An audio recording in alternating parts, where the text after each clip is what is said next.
backflow. Hello there, my name is Richard Acapinti. Now, for generations, the phenomenon of flow at St. Andrews College has been apparent. But you know what? No one has ever actually gone in and tried to find out what exactly is flow. So in this video, you will be following me on my quest to find out what flow means at St. Andrews College. Let's go.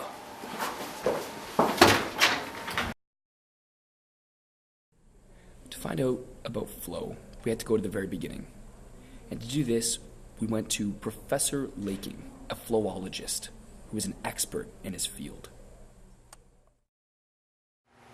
Professor Laking, we all know that flow is so popular now with the developments in hockey and all the different media that is associated with flow. Now, where did it begin? What was the culminating point for flow?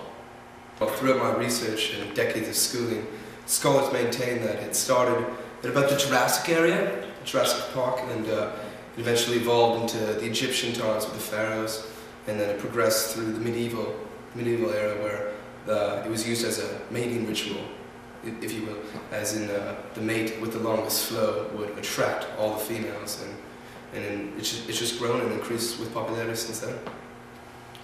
Now, why is there such a strong correlation or attraction, if you will, between hockey players and flow? Well, Rich, my team and I, within our research, we found that there is a new genetic trait within hockey players and select individuals, actually. And this trait is called the flomosome. And what this does is flomosome, it allows these hockey players and select individuals to grow luscious hair in luscious flow. Now, Professor Laking, here we have a flow chart, an intricate and confusing model that I can't make heads or tails of. So as a professor, you have to explain this to me. What is the flow chart? Well, Rich, if I bring you into my flow chart, around the beginning here, around the 1970s, there was a rapid growth of flow here, okay? Of course, it got to the 1980s, where the mullet era was very popular in Europe as well, yes. And then, of course, in the 1990s, there was a flow recession. Of course. It seems everybody saw this in-sync era where they cut their hair and rubbish. As of course here, is the 2000s and onward, there's an exponential amount of growth between flow, and there's no stopping it now. Of course. It's great.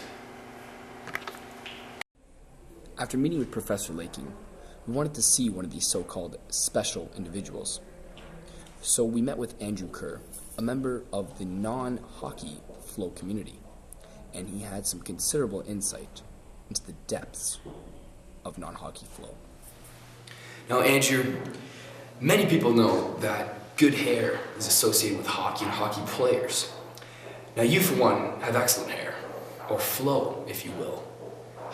Why do people who don't necessarily play hockey have flow? Well, Richard, that is a magnificent question. Now, I'm not going to be lay down Larry with you right now. I like to look good.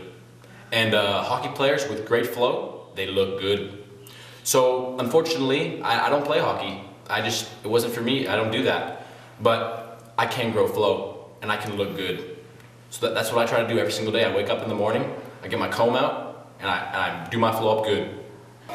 Now, Andrew, let's not lie to ourselves. We all know why we grow flow. It's for the ladies. Now, when women know that you don't play hockey, which is no fault on yours, what do they think about your flow? Well, when some ladies find out that I don't play hockey, they're actually quite flabbergasted. But then they are compelled to give me appreciation for trying to grow a magnificent flow.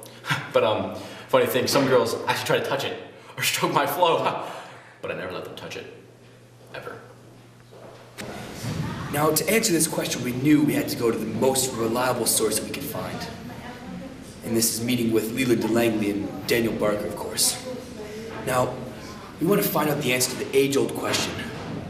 Why do hockey players have flow? I don't know, that's a dumb question. I just have flow. I don't, like, what am I supposed to say that? Like, sorry I was born with flow.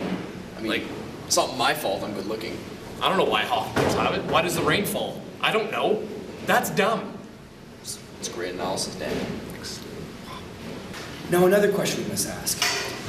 What is the approximate length and time to grow one's perfect flow? Again, another dumb question, but I don't know. It'll probably take me like 17 years to grow this bad boy. I don't know. Like, You 17, I mean, within a few seconds when I came out of the womb, I had flow. Like, I'm not even kidding right now. I had flow when I came out of the womb. That's it. It's done. What was that, like 28 years ago? You're in your like 8 to your 5 school. I mean, I guess you're right, but still, I have flow. He's dumb. He's dumb. This interview's dumb.